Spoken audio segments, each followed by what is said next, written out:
ಇರಲ್ಲ, ಸಭೆಗೆ ಬರಬೇಕು ಸಭೆಗೆ ಬರಬೇಕು ಅಂತ ಮಾನಸಿಕವಾಗಿ ಎಷ್ಟೋ ಕಾಲದಿಂದ ಕುಕ್ಕಿ ಹೋದವಳು ಈ ದ್ರೌಪದಿ. ನನ್ನ ಪರಿಸ್ಥಿತಿ ಹೀಗಾಗಿ ಹೋಯ್ತಲ್ಲ, ಲೋಕದಲ್ಲಿ ಯಾವ ಹೆಣ್ಣು ಮಗಳಿಗೂ ಆಗಬಾರದಲ್ಲ, ನನ್ನ ಬದುಕಿನಲ್ಲಿ ಆಗಿ ಹೋಯ್ತಲ್ಲ ಅಂತ ಕುಗ್ಗಿ ಹೋದಂತ ದ್ರೌಪದಿ ಇವತ್ತು ಒಂದು ಅಂದಣವನ್ನು ಏರಿದ್ದಾಳೆ. ಅಂದರೆ ಮಾನಸಿಕವಾಗಿ ನಾನಿಗೂ ಸಂತೋಷ ಸಂಭ್ರಮದಲ್ಲಿದ್ದೇನೆ.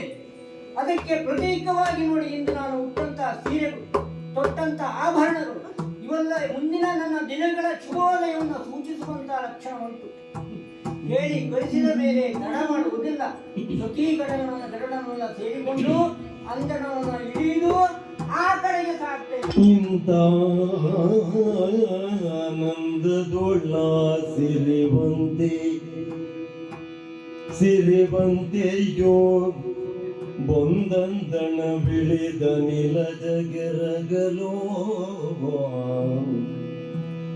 ಬಂದಂದಣ ಬಿಳಿದ ನಿಲಜಗೆರಗಲು ಕೊಂದುವಿನ ರಗಿಣಿಯೋ ಕಂಡಂತ ಕರಣದಿ ತೊಳ್ಗಿಸುತ್ತಿಂತೆಂದ ಕಂಡಂತ ಕರಣದಿ ತೊಳ್ಗಿಸುತ್ತಿಂತೆಂದ ನಾನು ಸಂತೋಷ ಸಂಭ್ರಮದಲ್ಲಿ ಇವತ್ತು ಕುಣಿದಾಡ್ತಾ ಇದ್ದೇನೆ. ನಿಮ್ಮನ್ನ ನೋಡಿದಾಗ ಮತ್ತೂ ಮುಖ ಹೊರಳಿಗೆ ನೋಡಿ ಬಹಳ ಸಂತೋಷ ಆಯ್ತು. ನೀವು ಎದುರಿಗೆ ಸಿಕ್ಕಿದ್ರಲ್ಲ, ನಿಮ್ಮ ಪಾದದೊಡೆಯಲ್ಲಿ ವಂದಿಸಿಕೊಂಡಿದ್ದೇನೆ ಸ್ವಾಮಿ. ತನ್ನ ಸಂತೋಷದಲ್ಲಿ ನೀವು ಪಾಲ್ಗೊಳ್ಳಬೇಕು. ಏನು ಆನಂದ, ಏನು ಆಹ್ಲಾದ ಇದು. ಮತ್ತೆ ಯಾಕೋ ಎಷ್ಟೋ ದಿವಸದಿಂದ ನಾವು ಕಾಯುತ್ತಿರುವಂತ ಸಂದರ್ಭ ಅಲ್ವಾ ಇದು? ನನ್ನನ್ನು ಭೇಟಿ ಮಾಡ್ಲಿಕ್ಕಾಗಿ ಇಲ್ಲಪ್ಪ, ನಮ್ಮನ್ನ ಭೇಟಿ ಮಾಡುತ್ತ ನಂಗೆ ವಿಶೇಷವಾಗಿ ಇಂದಿನ ಪ್ರಸಂಗ ಹೇಗುಂಟು? ಕೃಷ್ಣ ಸಂಗ್ರಾಮಕ್ಕೆ ಹೋಗ್ತಾ ಇದ್ದೇನೆ, ನಮ್ಮ ಅಣ್ಣ ಸಂಗ್ರಾಮಕ್ಕೆ ಹೋಗ್ತಾ ಇದ್ದೇನೆ ಅಂತ ಕೇಳಿ ನನಗೆ ಪುಳಕಿತರಾದ ನಾನು. ಹಾಗಾಗಿ ಕುಳಿತು ಕುಪ್ಪಳಿಸ್ತಾ ಇದ್ದೇನೆ. ನಾನು ಒಳಗಿನ ವಿಷಯವನ್ನ ಕೇಳಿ ನಾನು ನೋಡಿದ್ರೆ ಗೋಡೆಗೆ ಅಪ್ಪಳಿಸ್ತಾ ಇದ್ದೇನೆ. ಯಾಕೆ ನನಗೆ ಆ ಒಳಗಿನ ವಿಷಯ ಎಲ್ಲ ಕೇಳಿ ಸಾಕಾಯ್ತು. ನಾನು ಕೇಳಿದ್ದೆ, ಸಭೆ ನಡೀತಾ ಉಂಟು ಅಂತ ಕೇಳಿದ್ದೆ. ಈಗ ಒಂದು ಸಭೆ ಅಂತ ಆದ್ರೆ ಒಂದು ವಿಷಯವನ್ನ ಚರ್ಚೆ ಮಾಡುವಾಗ ಸಾಕಷ್ಟು ಘರ್ಷಣೆಗಳು ಎಲ್ಲ ಆಗುವುದು ಸ್ವಾಭಾವಿಕ. ಅದರಲ್ಲೂ ನಿಮಗೆ ಹೇಳಿ ಕೇಳಿ ಒಂದು ಹೆಸರುಂಟು ಅಲ್ಲ, ನಾನಿಟ್ಟಿದ್ದಲ್ಲ, ಸ್ವಲ್ಪ ಮುಂಗೋಪ ಅಂತ. ಹಾಗಾದ್ರೆ ಬಹುಶಃ ನೀವು ಏನೋ ಹೇಳಿ ಸ್ವಲ್ಪ ಮುಖ ಈ ಕಡೆ ಮಾಡಿಕೊಂಡು ಈ ಕಡೆ ಬಂದು ಅಂತ. ನನಗೆ ಇತ್ತೀಚೆಗೆ ನೋಡಿ ದಿನಗಳೆಲ್ಲ ಹಾಗೆ ಸ್ವಲ್ಪ ಜೀವನದ ಆಸಕ್ತಿ ಹೇಳೋದು ಹೋಗ್ತಾ ಇದೆ. ಅಯ್ಯ ಬೇಡ, ಏನು ಬೇಡ ಅಂತಾನೆ ನಾನು ಅಂದ್ಕೊಂಡ. ನೀನ್ ನೋಡಿದ್ರೆ ಇಂತಹ ಆಹಾ ಏನ್ ಅಲಂಕಾರ. ಒಂದು ಕೊರತೆ ಅಂತ ಕಂದರೂ ಕೂಡ ಬರೀ ಒಂದು ಬಿಚ್ಚು ಉಂಟು. ಆ ಕೊರತೆ ಇದು ನೀಗ್ಲಿಕ್ಕೆ ಉಂಟು. ಕೊರತೆ ನಿಗುತ್ತದೆ ಎನ್ನುವ ಸಂಭ್ರಮದಲ್ಲಿದೆಯೋ ಆಹಾ ಏನು ರತ್ನಾಂಗಿ ಅಂತ ಹೇಳೋಣ. ಕೋಮಲಾಂಗಿ ಕೇಳೆ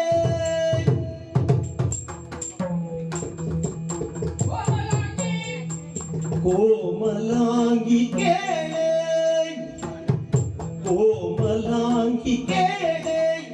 ಮದಗಜಗಾಮಿನಿ ಪಾಂಚಾಲೆ ಮದಗಜಗಾಮಿನಿ ಪಾಂಚಾಲೆ ಕಾಮುಕ ಗುರು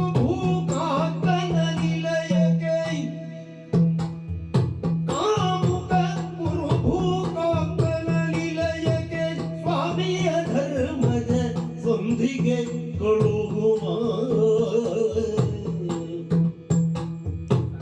ಕಾಮುಕ ಗುರು ಭೂಕಾಂತನ ನಿಲಯಕ್ಕೆ ಸ್ವಾಮಿಯ ಧರ್ಮದ ಸಂಧಿಗೆ ಕೊಡುವ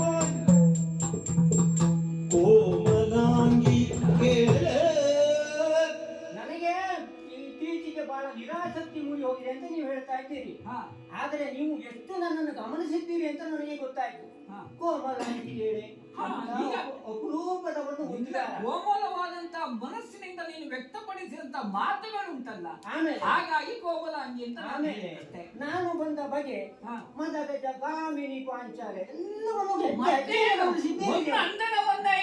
ಬಂದವಳಲ್ವ ನೀನು? ಗಂಡ ಹೆಂಡತಿಯ ಮಧ್ಯೆ ಈ ತರದೊಂದು ಸಂಭಾಷಣೆ ಬೇಕು. ಹಾ. ಯಾಕೆ ಇದ್ದ ವಿಷಯವನ್ನು ಮರೆತಿ ಹೇಳುವುದು ಒಂದು ರೀತಿಯ ಸಂತೋಷ ಕೊಡುವಂತದ್ದು. ಹಾಗಾಗಿ ನೀವು ನನ್ನ ಮುಖವನ್ನ ಮರೆತಿ ಬೇರೆ ನಾನು ಸಂತೋಷವಾಗಿದ್ದು ನನಗೆ ನಿರಾಸಕ್ತಿ ಅಂತ ಹೇಳೋದ್ರ ಮೂಲಕ ನನ್ನನ್ನು ಸ್ವಲ್ಪ ಪ್ರಚೋದಿಸ್ತಾ ಇದ್ದೀರಿ. ಯಾವುದು ನಿರಾಸಕ್ತಿ ಯಾವುದು ಆಸಕ್ತಿ ಅನ್ನೋದನ್ನು ನೀನು ಗುರುತಿಸ್ಲಿಕ್ಕೆ ಸಾಧ್ಯವೇನೆ ದ್ರೌಪದಿ? ನನಗೆ ನಿರಾಸಕ್ತಿ ಆದದ್ದು ಯಾವುದು? ಯಾವುದು? ಅಲ್ಲಿ ಒಳಗಿನ ವಿಷಯ. ಏನು ನಿನಗೆ ಆಸಕ್ತಿ ಬಂದದ್ದು ಯಾವುದು? ಒಳಗಿನ ವಿಷಯವೇ. ಒಳಗಿನ ವಿಷಯ ಹೌದು. ನನ್ನ ಬಗ್ಗೆ ಅದಲ್ಲ. ಒಳಗೆ ನಡೆದಿದ್ದ ವಿಷಯ ನನಗೆ ಗೊತ್ತಾಗಿದೆ. ಆಗಿರಬಹುದು ಅಂತ ಈಗ ಹೇಳುತ್ತೇನೆ. ಒಳಗೆ ನಡೀತಾ ಉಂಟು ಗೊತ್ತುಂಟ.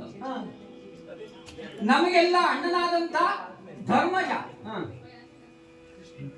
ಹಾಗೆ ನಿನಗೆ ಅಣ್ಣ ಅಂತ ಅನ್ನಿಸಿಕೊಂಡಂತ ಕೃಷ್ಣ, ಇವುಗಳು ಒಳಗೆ ಕೂತ್ಕೊಂಡಿದ್ದಾರೆ. ಅವರವರ ಒಳಗೆ ಸಂಭಾಷಣೆ ನಡೀತಾ ಇದೆ. ಏನು ನಿಮ್ಮನ್ನು ಬಿಟ್ಟು ಅವ್ರದ್ದು ಪ್ರತ್ಯೇಕ ಸಭೆಯ? ಹಾಗೇನಲ್ಲ, ಎಲ್ಲರನ್ನು ಕರೆಸಿದ್ದೇನೋ ಆಯ್ತು. ನನ್ನ ಕೆಲಸ ಆಯ್ತು, ನಾನು ಈ ಕಡೆಗೆ ಬಂದೆ, ಗೋಡೆ. ನನಗೆ ನಿಮ್ಮ ಈ ಗೊಂದ ಕೊರಿ ನೀವು ಆ ಕಡೆಯಿಂದ ಈ ಕಡೆ ಈ ಕಡೆಯಿಂದ ಆ ಕಡೆ ಗದೆಯನ್ನ ಬದುಕಿಟ್ಟು ಓಡಾಡುವುದನ್ನು ನೋಡಿದ್ರೆ ಏನೋ ಸಭಾತ್ಯಾಗ ಮಾಡಿ ಬಂದ್ಬಿಟ್ರು ಅಂತ ಅನ್ನಿಸ್ತು. ಗದೆಯನ್ನು ಬದುಕಿರುವ ಸಂದರ್ಭವೇ ಬಂತಲ್ಲ ಅಂತ ಯೋಚನೆ ಮಾಡ್ತಾ ಇದ್ದೇನೆ. ಏನು ನೋಡು, ನಮ್ಮ ಅಣ್ಣನಾದಂತ ಧರ್ಮಜ ಅಲ್ಲಿ ಕುಳಿತಂತ ದುಷ್ಟನಾದಂತಹ ಭೂಪತಿ ಕೌರವನಲ್ಲಿಗೆ ಭಾವನಾದಂತ ನಿನ್ನ ಅಣ್ಣನಾದಂತಹ ಕೃಷ್ಣನನ್ನ ಕಳಿಸ್ತಾನಂತೆ. ಸಂಗ್ರಾಮವನ್ನು ಕಂಡಿಕೊಂಡು ಬರಬೇಕು. ಸಂಗ್ರಾಮವನ್ನ ಮತ್ತೆ ಇನ್ನೇನು ಉಳಿದಿದ್ದೇನೆ ಮತ್ತೆ ಕೇಳಲಿಕ್ಕೆ ಹೊರಟಿದ್ದು ಅದಲ್ಲ, ಹೋಗಿ ಸಂಧಿಯನ್ನ ಮಾಡಿ ಬರಬೇಕು. ಹೌದಾ? 5 ಗ್ರಾಮಗಳನ್ನ 5 ಗ್ರಾಮಗಳನ್ನಾದ್ರೂ ಕೇಳಿ ಬರಬೇಕು ಅಂತ ಹೇಳ್ತಾ ಇದ್ದಾನೆ ಸ್ವಾಮಿ. 5 ಜನ ಬದುಕಲಿಕ್ಕೆ 5 ಗ್ರಾಮ ಸಾಕು ಅಂತ ಧರ್ಮಜನ ಅಭಿಪ್ರಾಯ ಅದು. ಸ್ವಾಮಿ, ಅವ ಮಾಡಿದ್ದು ಒಂದೇ ಎರಡ? ಯಾರು? ಕೌರವ. ಅವನ ದುಷ್ಕೃತ್ಯದ ನೆನಪಾಗುದಿಲ್ಲ ನಿಮಗೆ? ಆತನ ದುಷ್ಕೃತವು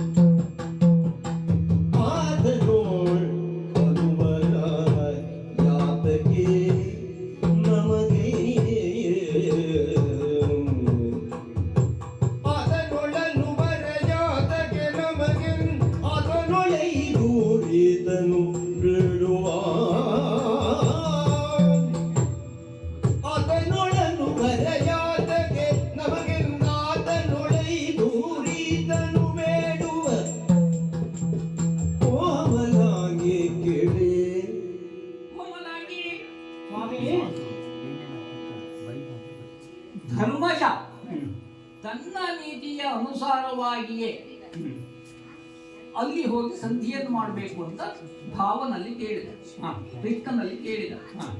ಹೇಗೆ 5 ಊರು ಅರ್ಧ ರಾಜ್ಯವನ್ನು ಕೊಡಬೇಕು, ಅಲ್ಲವಾದರೆ 5 ಜನರಿಗೆ 5 ಊರುಗಳನ್ನು ಕೊಟ್ಟರೆ ಸಾಕು ನಮ್ಮ ಇರುವರಿಗೆ. ಅದರಲ್ಲಿ ಇಂಥದ್ದು ಅನಾಹುತ ಇತ್ಯಾದಿಗಳನ್ನ ಹೇಳಿದ.